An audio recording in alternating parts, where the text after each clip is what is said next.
Can you imagine what 100 kilos of waste looks like?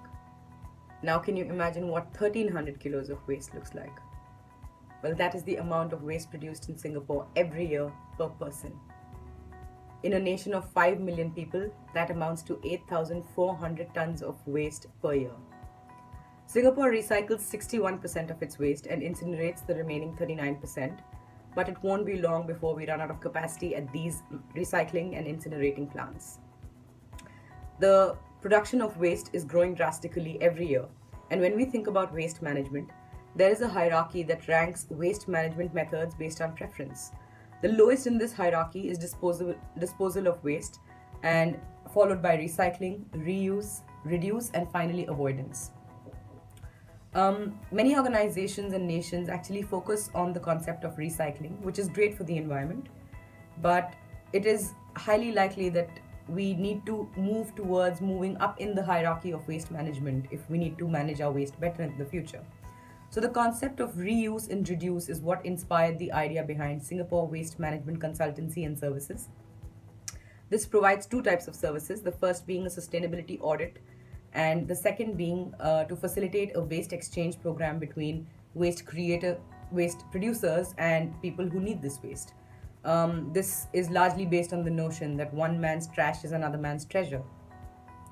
So industry and environmental experts will be hired within the company to perform the audit services, and these services will be specifically targeted at manufacturers and industries, which is the first customer segment that we have. The other service, which is to provide the waste exchange between the manufacturers, the second party being the SMEs or the small and medium-sized enterprises, being our second segment as well.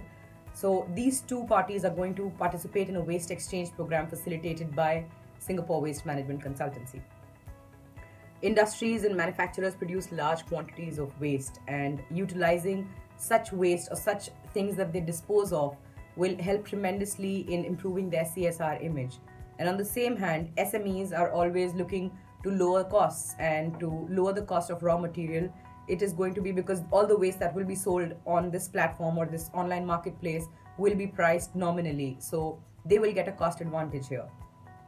An example can be cited here. The company Procter & Gamble produces 3 million kilos of perfume every year, and based on the error statistics, 30,000 kilos of this is waste. So instead of throwing this waste away, there are smaller industries in Singapore that are into making candles or room fresheners or potpourri, which can utilize the wasted perfume or the 30,000 kilos of perfume, and that can be supplied to them at a really low cost. The business model of the consultancy revolves around the marketing revolves around personal selling. That's how the customers will be approached. And after approaching the companies, they will be explained about our services, about the audit and the waste exchange and the benefits of these processes. The company, as I said, provides an online platform where both of these waste producers and utilizers are connected, and we will help them transact. We will help facilitate this process as well as help them transport the waste from one place to the other. The biggest investment for a business like this will be investing in creating the platform, because it is an online marketplace, as well as the large salaries, because we are going to be engaging industry experts and environmental experts. The other portion, big investment, will be rentals, because the office that we look for is must be a large office, as well as some the computers and other things that are required in the office. So the two main revenues here are the audit and the commission that we get through the waste exchange. And the idea is to start small here and focus on only one industry when we start.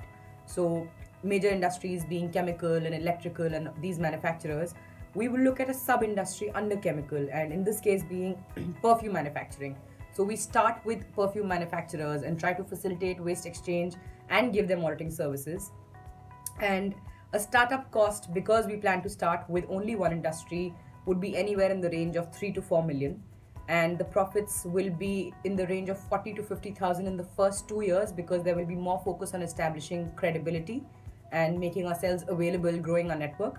But in the third year, we will look at expanding to other manufacturing industries and probably into different nations as well. We will try to facilitate a program between companies in Malaysia and Singapore or Indonesia.